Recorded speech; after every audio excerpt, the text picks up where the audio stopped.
What's up everyone? Netflix, Amazon Hotstar या फिर वही cinema hall, which one can rule the entertainment world in future? The current hot topic of this huge entertainment industry. Maximum लोगों को ये लगता है कि OTT प्लेटफॉर्म धीरे धीरे सिनेमा घरों को टेक ओवर कर लेगा। कुछ साल बाद लोग सिनेमा हॉल जाना ही बंद कर देगा। OTT platforms will dominate this film and entertainment industry. लेकिन मुन्ना झुंड में तो सुअर आते, शेर अकेला ही आता है। तो today we are going to discuss cinema hall और OTT प्लेटफॉर्म्स का ये लड़ाई स्टार्ट कब हुआ, अब क्या सीन है and what can happen in future.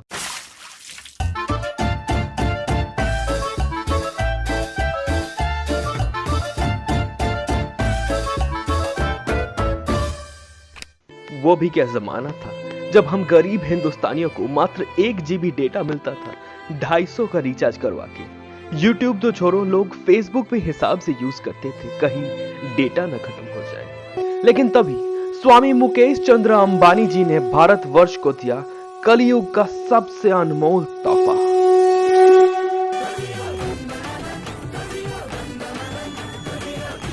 दो 2016 से पहले internet data was very costly, तो लोग ऑनलाइन वीडियो स्ट्रीमिंग ज्यादा करते नहीं थे।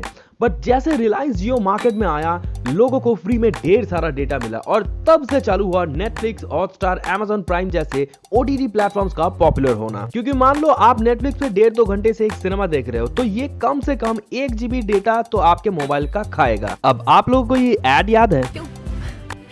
हाँ भाई, मैं ही बोल रही हूँ, सब कुछ ट्राई करो फिर सही चुनो। कुछ भी ट्राई करो भाई, 250-300 का रिचार्ज करवा के हमको मिलते थे 1 या 2 GB डेटा पूरे महीने के। तो कौन भला नेटफ्लिक्स हॉल या हॉटस्टार में मूवी देख के पूरे महीने का डेटा खत्म करेगा। बट जब जियो लॉन्च हुआ विद 1.5 और 2 GB डेटा पर डे, लोगों का रिएक्शन वाज लाइक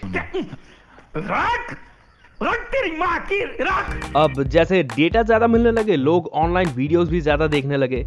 पहले कुछ ही गिने चुने चैनल्स वेब सीरीज बनाया करते थे, अब बहुत सारे चैनल्स बनने और चलने भी लगे। स्टार्टिंग में तो छोटे छोटे एक्टर्स या फिर टीवी सीरियल आर्टिस्ट ये सब वेब सीरीज किया करते थे, बट ग्रेजुअली सिल्वर स्क्रीन के बड़े बड़े एक्टर्स भी आ गए इस वेब सीरीज के मैदान में। स्पेशली जब सेक्रेड गेम्स लॉन्च हुआ, it was a boom.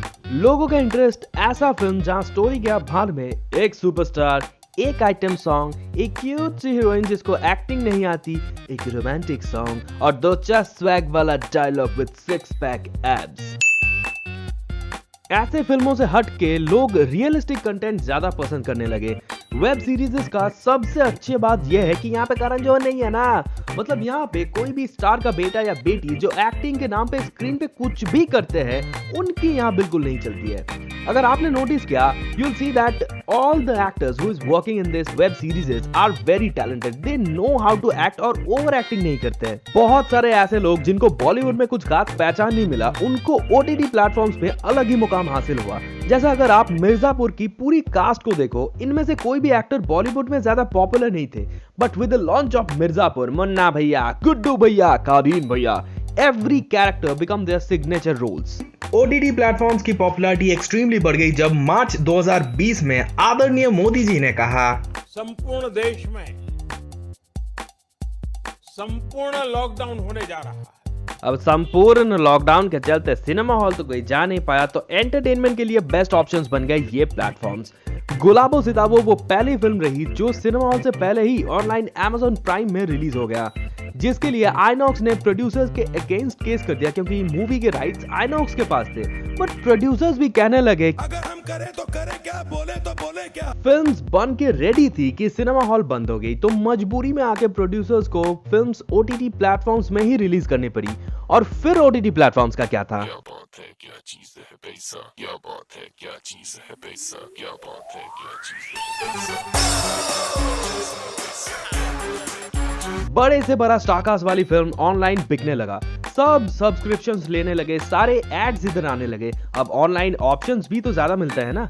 Cinema hall में जाओ तो जो पिक्चर लगी है आपको वही देखनी होगी, बट यहाँ जो आपको पसंद है जब मर्जी देखो, जाते जाते, खाते, बैठते, सोते, उठते, कुछ भी करते हुए। हाँ, इसका एक डिसएडवांटेज है कि पहले फुल फैमिली साथ में बैठ के टीवी देखा करते थे, एक यूनिटी थी, बट अब सब अपने अपने मोबाइल लेकर बिजी है। But this OTT platform industry is growing up in India like anything. 2018 में OTT प्लेटफॉर्म का टर्नओवर था 4000 करोड़, जो 2023 तक शायद 11000 करोड़ हो जाए। सारे एक्टर्स यहाँ आ रहे हैं और पब्लिक इसे पसंद भी कर रही है। तो क्या सिनेमा हॉल धीरे धीरे खत्म हो जाएगा? Let me tell you a fact about Indian cinema halls का हिस्ट्री। 1970s में जब घर घर में टीवी पहुंच गया, तब लोगों को लगा कि अब सिनेमा हॉल कोई नहीं जाएगा, पर लोग सिनेमा हॉल गए। फिर आया घर घर में इंटरनेट एक्सेस और पायरेसी, तब भी लोगों को लगा कि अब कोई सिनेमा हॉल नहीं जाएगा, लेकिन लोग सिनेमा हॉल गए। अर्ली 2010 एंड 12 में सबके पास स्मार्टफोन्स और टैबलेट्स आ गया। अब सिनेमा हॉल जाके क्या फायदा, सब तो हाथ के सामने ही अवेलेबल है। बट सिनेमा हॉल का क्रेज कभी खत्म नहीं हुआ एंड आई एम श्योर कि ये OTT प्लेटफॉर्म्स का तूफान भी सिनेमा हॉल्स की पॉपुलैरिटी का कुछ नहीं कर पाएगा। आफ्टर ऑल सिनेमा हॉल में भी माँ है। कुछ भी बोलो यार, सिनेमा हॉल का अलग ही मजा है। So that's all for today. I don't know cinema halls और OTT प्लेटफॉर्म्स का ये लड़ाई कब तक चलेगा, but I really like to go cinema hall, not OTT platforms. आपको क्या लगता है? कमेंट्स में जरूर लिखना। So subscribe to Wonder with Priyo and share this video with your friends. Goodbye.